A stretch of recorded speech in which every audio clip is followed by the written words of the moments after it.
Hi everyone, welcome back to the Automotive Logistics and Supply Chain Red Sofa here at Digital Strategies Munich. I'm here with Zvonimir Zaja, who's leading global supply chain and logistics for the Interiors division at FORVIA. Very pleased to have you with us, Zvonimir. Talking about many interesting topics, but one of the things you've highlighted in particular is the use of AI and machine learning to help manage variation in demand, which of course is a critical topic, especially when we think about the impacts across the supply chain. Tell us a little bit more about that project for our audience. Yeah.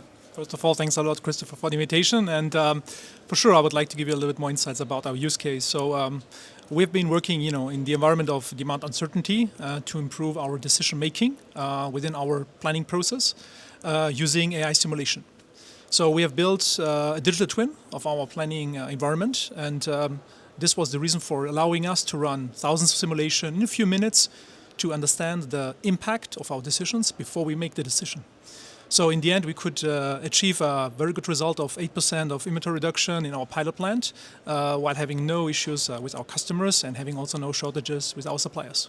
Excellent. So I'm sure there was many steps required to implement this, but if you were to think about what are some of the key steps or challenges to really scaling that across the supply chain?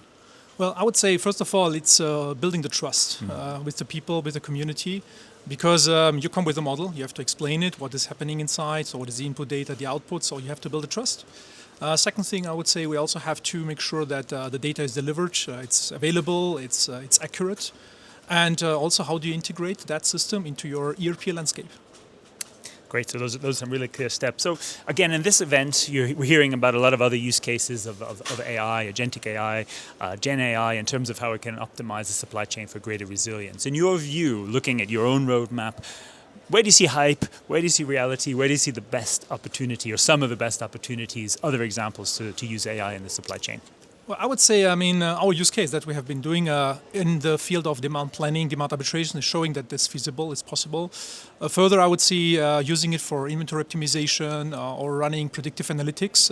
It's very valuable, or simulations. Where I would still say it's a kind of an overstated is when you say AI is replacing completely the human judgment. I don't see that yet. And also to say we have a fully autonomous running supply chain. I think we are not there yet, so still a way to go.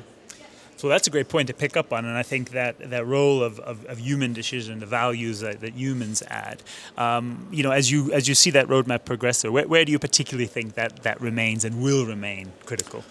I still think that, and it was also part of our use case here, that the human intervention or the human-led activities is still around building the model, the frame, making those strategic choices.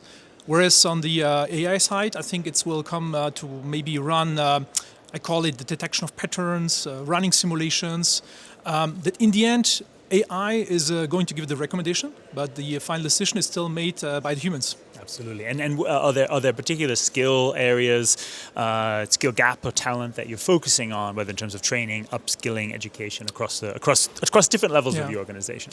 Well, I would say there is a very clear direction towards data management, data mastery. So we have to, or the people have to be able to explain the models, have to know and understand what is happening inside.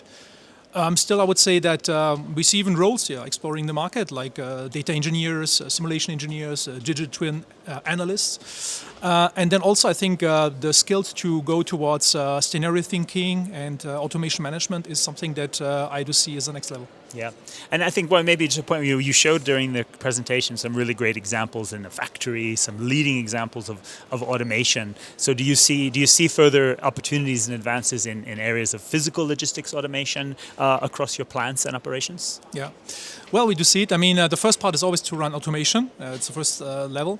The second part is the self-control. So how do you set up your system that is being self-controlling and let's say self-correcting?